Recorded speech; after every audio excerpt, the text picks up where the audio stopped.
Welcome to Who Runs This Park, a podcast where you are invited into the hearts and stories of those who have committed their careers to the protection and preservation of our great national parks.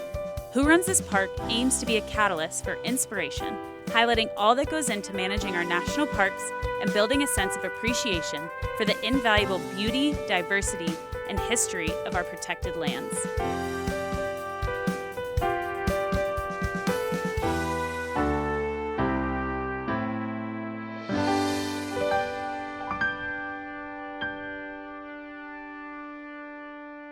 Life is too short to eat boring granola.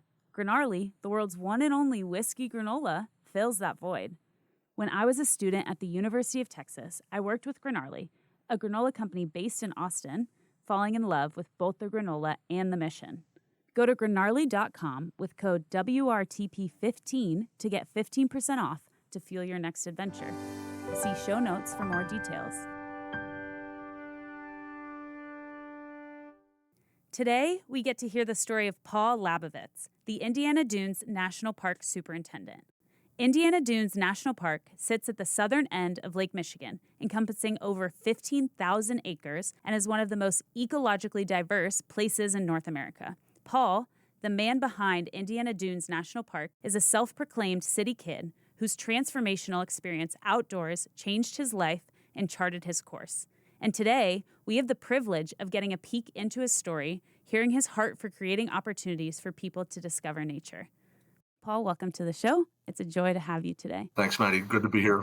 I guess the first thing on my mind is I'm curious about this transformational, it's kind of written on your LinkedIn, but I'm curious about the transformational outdoors experience and what kind of changed your course for ending up working in the National Park Service. Yeah, I remember it distinctly. I was a little kid. I grew up in Philadelphia, row house in the city, not really connected to nature. And my mother, though, was had a little outdoor bent to her. And so we had family in southern New Jersey. One year over the Easter holiday, we went for a hike in the woods. And, for me, a city kid, I thought I was in the wilderness, but I was really in just a grown-up old military base. And I wound up catching a lizard, and it changed my life. I was like, this is the coolest thing. I need to do something with my life where I can get paid to catch. And as I got older and I started learning fishing and being outdoors more in high school, and I decided, what do I major in, right? To realize this dream. And I looked through the Penn State catalog, because when you grow up in Philly, the only place you go to college, Penn State. And I see forestry, and I'm going to be a forestry major. And I majored in forestry, a solid C+ student. C's get degrees is what they say. Yeah, and I haven't looked back. Every job I've ever had in my field has been fabulous. I can't believe they pay me for this. Yeah, that's awesome. Was that your first hike, or you think it was kind of the first time you were able to catch some sort of animal and see it up close and all of that? I think that was the first time I had ever been woods and old fields. And yeah. I don't even remember distinctly that specific habitat, but I knew it must have been wild if there were lizards there, which is probably not true, right? But to a city kid, it was wild. And I tell people that growing up in a row house, when I would see a neighborhood where there were spaces between the houses, that to me was rural. Like I was in the country if the houses were single home. Yeah, so just being out kind of away from that a little bit hooked you enough to pursue that as you got older. Right. I still, when I'm in the woods or I'm turning rocks and logs over looking for salamanders and snakes. Yeah, that's pretty awesome. When you got to school and started studying forestry, myself, I'm newer to that space. What type of classes did you take? Was it aligning with those outdoor adventures that you had and dreamed of and wanted? Yeah, it took a while to get into coursework that was more specific to what I was interested in, but all the same, I stuck with it. And it was a lot more math and statistics than I thought, but I enjoyed it. And toward the end of my senior year, as I started branching into more specialties like wildlife management, I was starting to, get into that kind of activities where you're outside learning more about what you're actually seeing. So, I was interested in more traditional forestry as far as industrial forestry, but also in the multiple use realm of not only trees for lumber and paper, but for wildlife habitat, for aesthetics and recreation, and for clean air, clean water. There's a lot of benefits to healthy forests. Yeah. Was the wildlife management what you were kind of skewing towards the end of your degree, was that pretty focused on or talked about national parks, or was it more just like governmental use of and preservation of lands? Yeah, at that time in that particular profession, wildlife management was primarily focused on hunting activities, the consumptive side of it. And the whole notion of non-game wildlife management was fairly new. Mm-hmm. So I was in that major at an interesting time, and I was interested in both sides of it. I was as a hunter. I was interested in game animals, but I was also interested in all animals. Yeah. I think it was a really good exposure to integrating the forestry as habitat, and then the wildlife in the northeast part of the United States where I was going to school. It really did scratch the itch I had of learning more about that profession. Yeah, that's cool. And when you were pursuing that, was your family supportive? Were they curious that this was something you were interested in? Did it align with kind of how you'd always spent your time? No, so my father, who was like an army cook and was a professional food service person and a city slicker, really, when I told him I was going to school for forestry, he first like cringed, right? And he's like, "What are you going to do with your life? Count the squirrels in Fairmount Park?" You're like, maybe. And I said, and I remember this conversation, I said, "I don't know, but I'm going to work outside." And he said, to his credit, and I've carried this forward with my kids, he said, "If that's what you want to do, then that's what you should do." And so zoom ahead when my oldest daughter told me she wanted to major in music in college, and I was tempted to say, "Well, what are you going to do? I'll be feeding this kid for the rest of her life, right?" Yeah. And turns out she's been very successful in the music field as a music education teacher, and she is a conductor, and she's a college professor. That's awesome. And she's happy and secure, and just like I am happy and secure. Yeah, there's a lot of value in, especially when people are expressing like a really strong interest to kind of, let that Yes. interest and passion grow. But, my wife and I are both scientists. Our kids are all artistically oriented. And, you had this like, oh, are they going to be able to make a living? And they're all doing really well.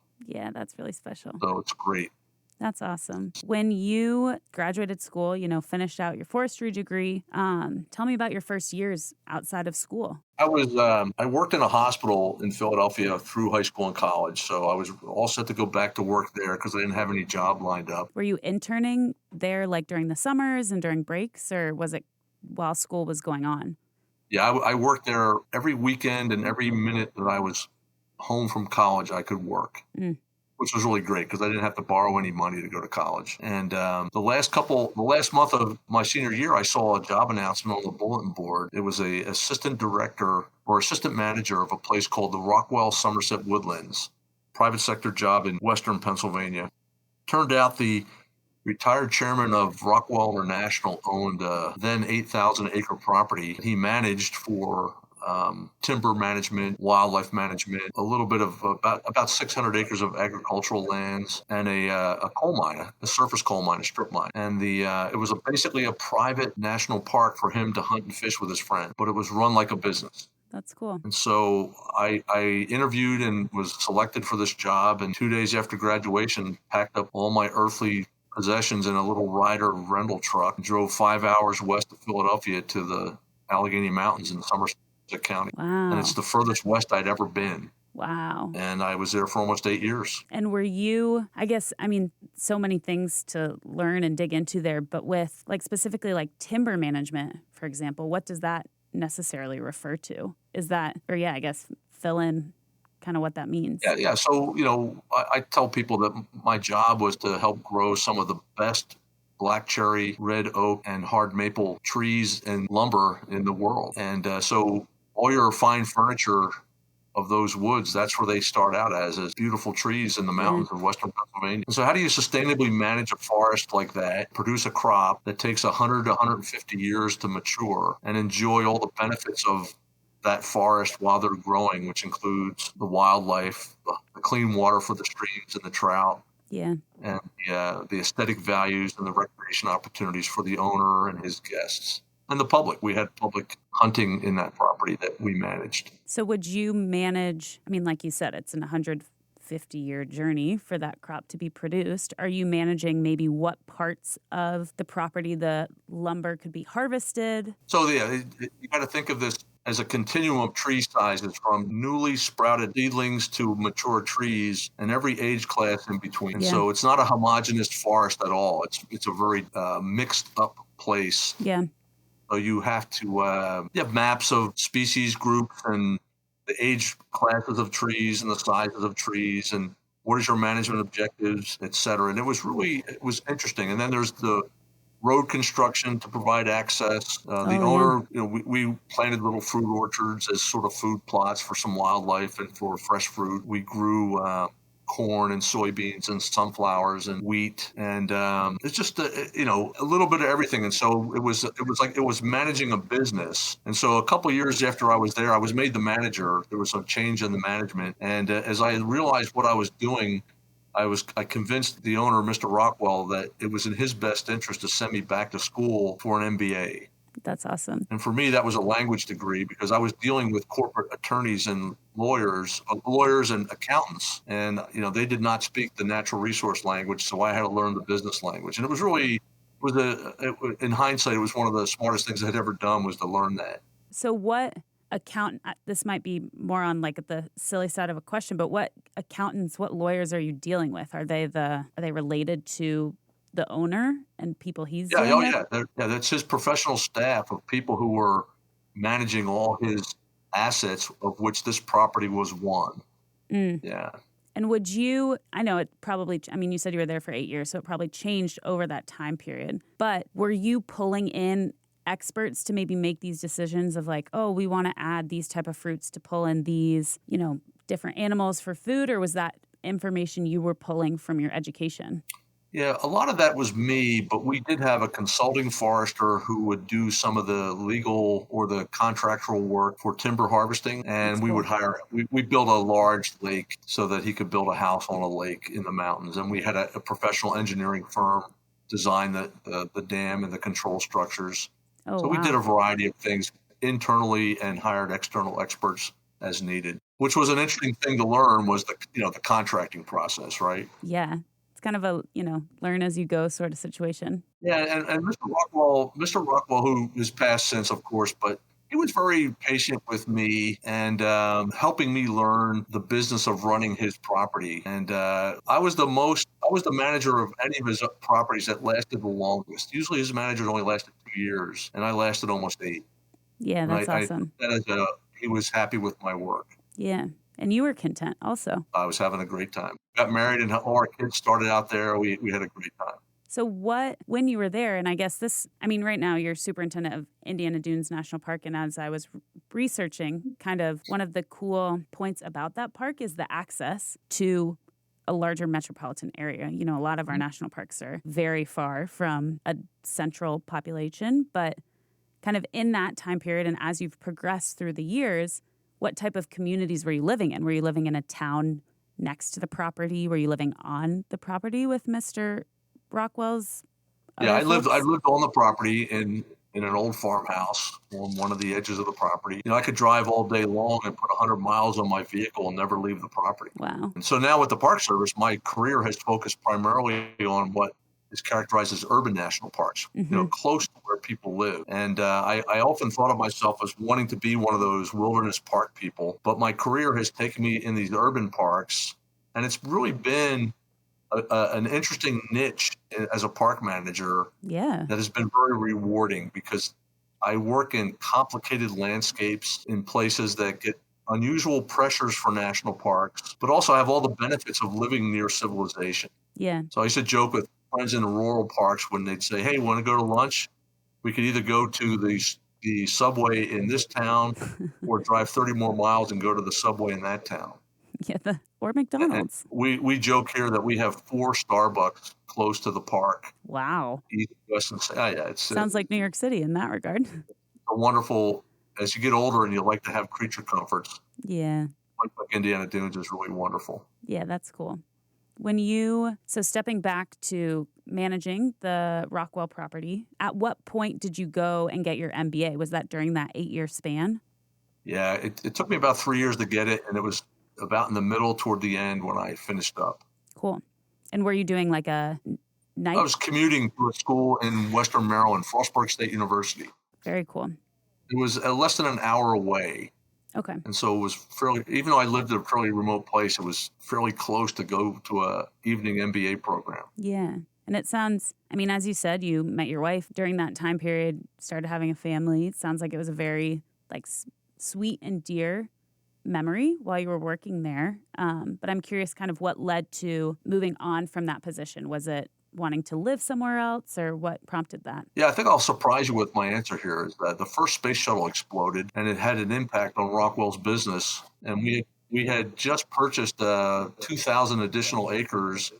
And I spent my last year at Rockwell selling 8,000 acres to Wow. ultimately to a timber company in West Virginia. And so it was time to move on Yeah. because the scale and scope of the job was changing drastically. And it was the space shuttle exploding and that changed it all. Yeah, that I can't say that's what I was expecting, but No, and so it's a weird story. When I watched that accident occur, I said to my wife, I said, this is the beginning of the end here. wow. I'm assuming he was involved in that space a little Yeah, bit? yeah. The Rockwell and his subsequent company was a company called Astrotech International that Mhm.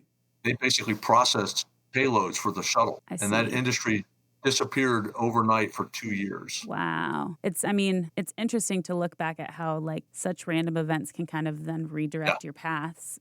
But so I guess, that was very forthcoming of you to, be thinking like, okay, it's probably time to switch directions, move on.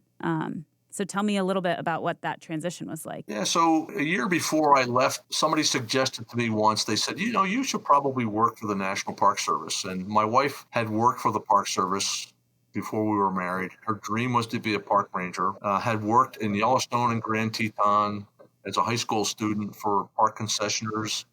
She's from New Jersey. We met in college. And when somebody suggested that I should work for the Park Service, I said to them, and I said to them just like this, I said, I will never work for the National Park Service because I'm a private sector guy. Yeah. I'm in the harvesting of timber and hunting and trapping and fishing. And I had never been to a national park, even though I grew up 9 miles from Independence Hall. And I just didn't know anything about the National Park Service. But I needed a job. And part of the Rockwell property included a 9-mile railroad right of way that we leased as a road that was being proposed as one of these rails to trails projects. Oh, I actually don't know about the Rails to Trails projects. So they're basically using old railroad right of ways as hike and bike trails. Oh, cool. And so I got involved with this effort in the early 80s as a representative of Rockwell, a landowner. And we thought it was a cool idea, which was an Yeah. odd perspective from a landowner because most of the adjacent landowners didn't like the trail idea. Just because it would be more traffic to their Well, they thought people were going to trespass and uh steal their crops and rob their houses and all these things that never happened. And I counseled Mr. Rockwell. I said, listen, this is going to make what is fairly low value property very valuable mhm. because these trails seem to attract a lot of economic activity. And this trail is now open. It actually is part of a trail that connects Pittsburgh and Washington, D.C. Like It's called the Great a bike trail or a a hiking. Bike Trail, 300 and some miles long. Wow, that's cool. Every town along the way, including the little towns that I lived in, are benefiting from this trail economically. Wow. And how did that kind of tip you off to, I mean, even knowing about or learning about the National Park Service? So the Park Service got money to do a formal feasibility study of the section of trail between Confluence, Pennsylvania, and Cumberland, Maryland. Okay. And to make a long story short, I got a Park Service job to be a planner to do that feasibility study in 1988. And I left Rockwell then, had to move to Philadelphia to the regional office to work on a trail project that was 2 miles from the house I was living in. Wow. 2 miles from the house in Rockwell or in Yeah, and Philadelphia? because I didn't own the house, I couldn't stay there anymore, Oh, yeah.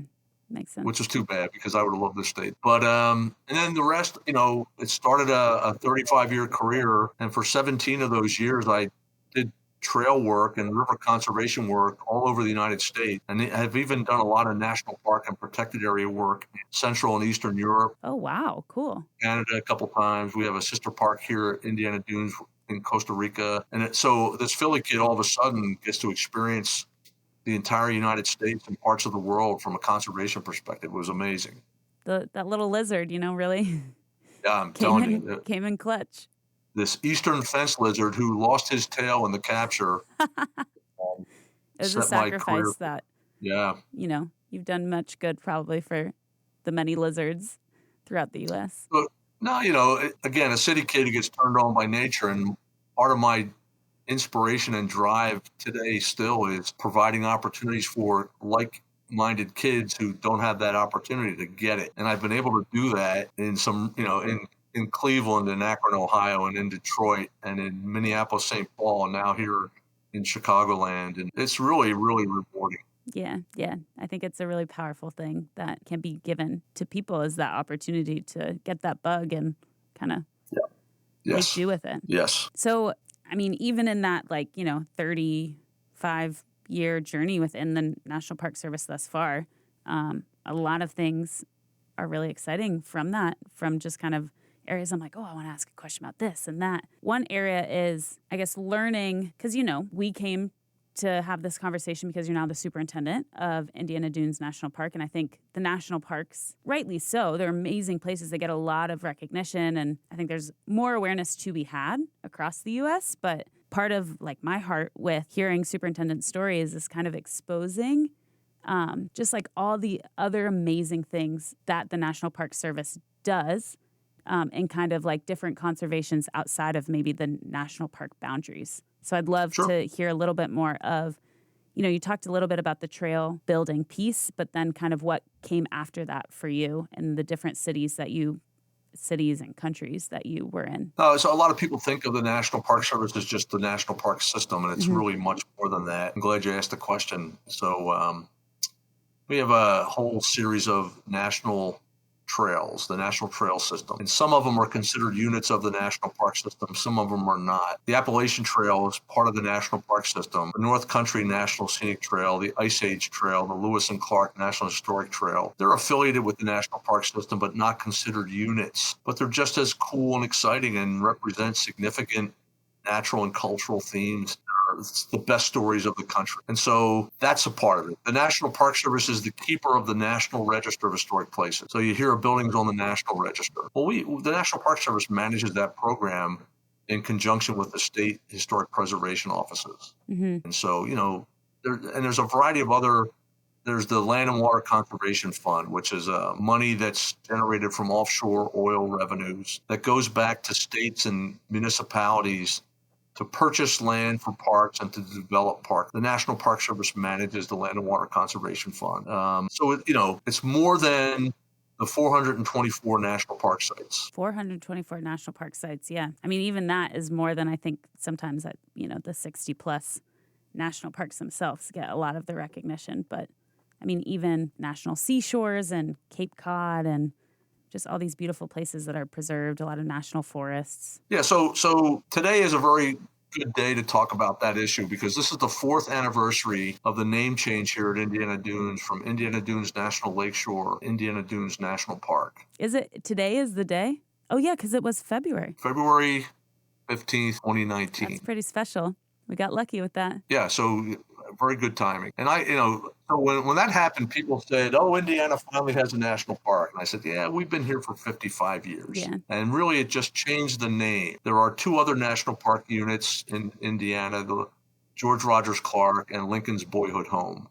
And there are 30 different names of national park sites, and only 62 or 63 of them are national park. There are national lake shores, national seashores, national battlefields, national military parks, national historic sites, national monuments. They're all national park sites. They all represent a really unique, nationally significant part of the nation's culture and our natural heritage. They all are equal. The name shouldn't matter, but yet it does. Yeah, alas. The national park name is coveted. That's the show. That's the big league. And it really isn't, but perceptually it actually is. So I'd love to, I guess, like you said, it's been 4 years. As of today, February 15th, 2023, that switch happened. And you've been the superintendent of this property or this site, national park site, since before that. So I'd love to hear kind of, has that, and then you throw COVID into that time frame. So there's different things to consider, but how has that transition been for you as a leader? Has it changed, the number of people visiting the park, the resourcing that you're able to secure, stuff like that? Our visitation has doubled since the name has changed. We are one of the top 10 most visited national parks in the country. That's crazy that it's doubled just in, So it's up around 5 million per year.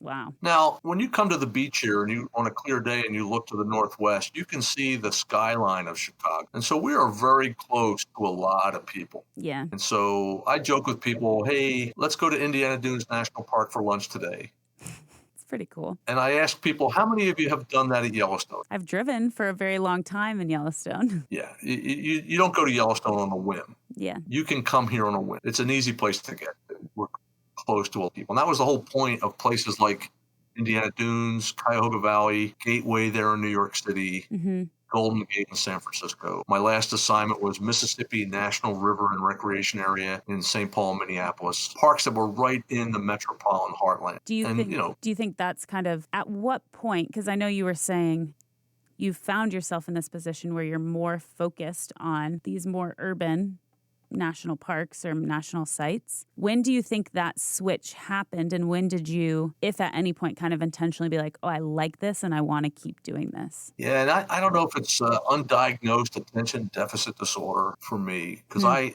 like a complicated operation, new challenges every day. I wouldn't like a place that would just be, let's open up and close and everything is just sort of in a caretaker mode. I like the dynamic nature of the external pressures of a park like this, and the more the opportunity to partner up with industry and with other forms of state and local government, and the sum is the whole is greater than the sum of the parts. Yeah. Whereas for a long time, the national parks were always managed like an island, that we only looked inside the boundary. And I'm a look outside the boundary kind of guy. Yeah. How can you bring more of that, kind of create a more symbiotic relationship maybe between inside and outside the boundary? Yeah. How are we better neighbors? Mm-hmm.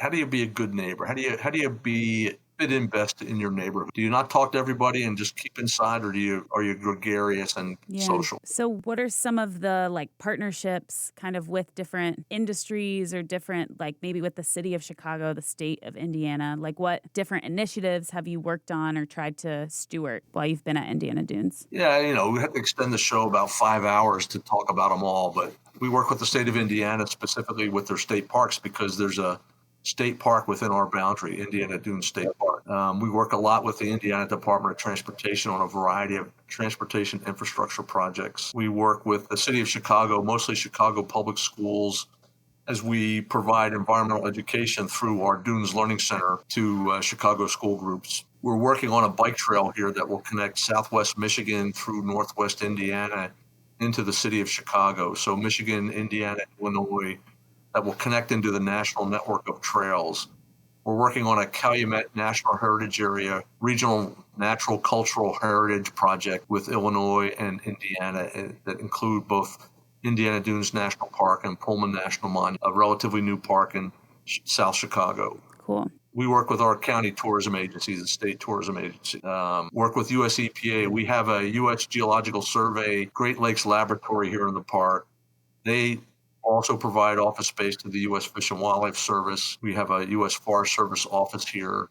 We're all collaborating on a variety of things. So, that's all we do is work with everybody on cool stuff. Yeah, anyone we do. Tangentially related gets lumped in. One of the things when I was researching, Indiana Dunes National Park is kind of what kept coming up is this rich biodiversity. And so I'd love to hear more about that and how that is also just, again, it looks like you've been at Indiana Dunes for almost 9 years. Yep.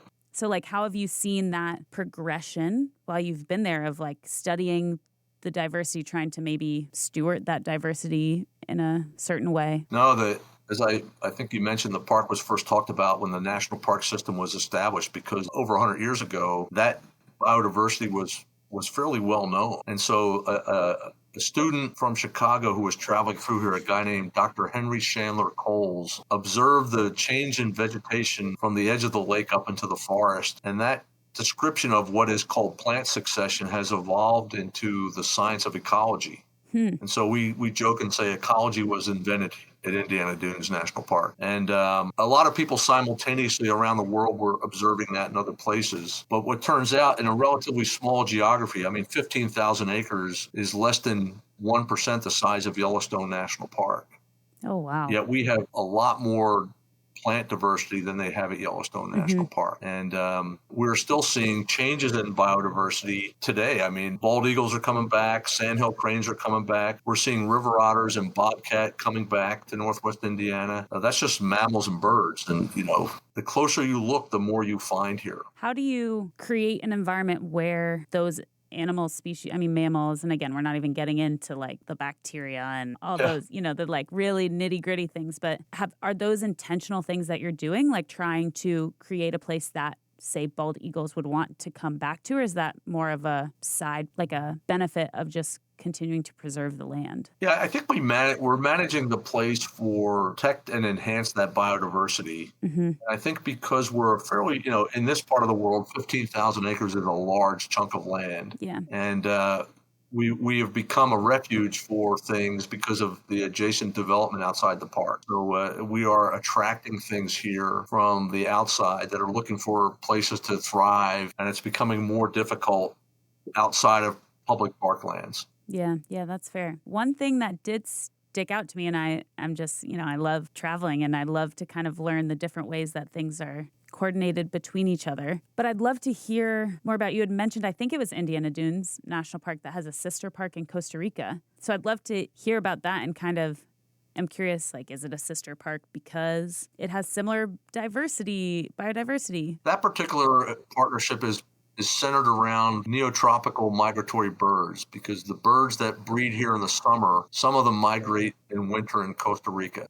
And so we talk about the habitat at each end of that migration, and if either one of those places disappears, those species will disappear. Okay. We also have a sister park that's been going on for 30 years in Poland. Indiana Dunes does. Indiana Dunes, and a park that's called Kempinowski National Park, and it's right outside of Warsaw.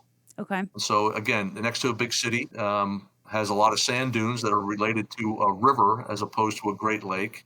Okay. And culturally, Chicago and Warsaw are the two largest Polish-speaking cities in the world. Really? A lot of Polish Americans in Chicago. See, the more you know. That's cool. And how did those, the Costa Rica sister partnership make sense of like, okay, starting, ending point, we want to make sure that these two places for these birds maintain a good place for them to be. But, how does the partnership with Poland come to be? Is that like a National Park Service driven partnership? So, a funny story. I was new in the Park Service, and I get a phone call in 1993 that says, "How would you like to go to Poland?" And I said, "Sure." Yeah, you're like, okay.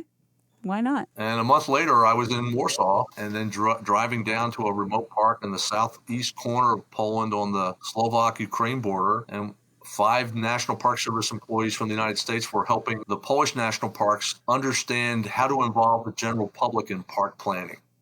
Oh, interesting. And I met all the park superintendents from the then 19 Polish national parks, one of which was at Kempinowski. And as I learned about it, sounded a lot like Indiana Dunes. Yeah. And I was a friend of the superintendent here at the time. Okay. I connected them together, and parks have been collaborating since the early 90s. That's cool. Yeah, it's kind of cool. It's kind of a little bit of a full circle at the moment, continuous. I've been over there twice this last couple of years, and we have 3 Polish National Park people coming here in May to participate in our birding festival. Oh, cool. And what is the birding festival hosted by Indiana Dunes? It's a bunch of us here in the region. Okay. Mostly organized by Indiana Audubon, but it's the Indiana Dunes Birding Festival. I think it's the 8th or 9th version of it. And we'll have 1,000 people here from all over the world for 4 days. Wow. Doing a variety of birding activities in the tri-state area. Oh, in the tri-state area. Interesting. Keep my eyes open. That's very cool. Our participants will see generally over 200 species of birds in those 4 days. Pretty awesome. Yeah, it's a great festival. Yeah, that's cool. Switching our focus, we've talked a lot about kind of what's led you to where you are, and just it sounds like there's this deep satisfaction that you've been able to kind of cultivate this career that is really centered around giving people the opportunities to experience the outdoors the way you did, which I think is a really beautiful thing. But I'd love to hear kind of, what are you thinking for your time like your remaining time at the Indiana Dunes National Park? Are there hopes you have in the next couple years? Are there other things you're interested in trying? That's a good question. I guess I also should mention that I work with a team of people who love what they do. This is definitely a team effort. There's 100 employees here, permanent full time, and another 50, 60, 70 seasonal employees that come here. And to a T, they are all driven to deliver this fabulous experience to the visiting public. And so it's kind of fun working with a group of highly motivated folks like that at a place like this. So my goal as the superintendent is to keep the momentum going, to provide a climate that inspires people who work here and visit here to protect the place, and to, tune up the facilities. We're 55, 60 years old, starting to wear out. So we gotta keep it repaired. And then how do we do innovative public programming to mix it up a little bit to make it interesting and exciting for the people who come here a lot and maybe they're a little bored with the same old offering, right? So what can we do new? Keep it inspiring. And so and it's easy in some ways because we have a lot of great staff and partners. The thing we don't have are giant bags of money. Yeah, and we're trying to be innovative with revenue generation through our commercial services. We started an entry fee here last year, which is helpful. The park was never an entry fee park. We are now. And so we're just trying to be entrepreneurial in how to run a national park in a very complex landscape. Yeah, and it sounds, like you said, you've doubled, or the park has doubled its visitors over the past 4 years, it sounds like.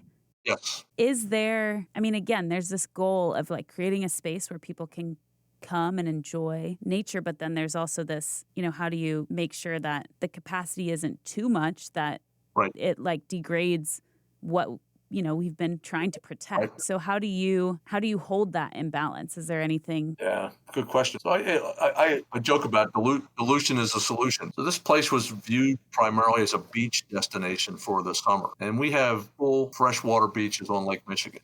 Yeah. I joke, my brother sent a picture of the place to my brother in Philly when I first got here. He thought I was in Mexico. Wow. Turquoise water, beautiful white sand beaches. And I said, no, I'm in Indiana. And he laughed, ha, ha, ha, where are you? Yeah, and so, no, I promise. So what we're doing is we're creating this as a year-round destination and not just a summer destination. I mentioned the birding festival. That's in May, not the beach season. We have fabulous cross-country skiing and snowshoeing here. You hear about the snow in Buffalo. Well, the eastern part of the park gets that same kind of lake effect snow from Lake Michigan. Wow. And so it's a pretty winter sport friendly place. We have 50 plus miles of hiking trails that are fabulous. When we finish this bike trail from Michigan to Illinois, that will be year-round recreation opportunities for biking, hiking, skiing. And so as people discover this as more than a summer destination, total numbers will go up, but we'll hopefully spread out the visitation throughout the year. Yeah, and also like enable people to experience nature and the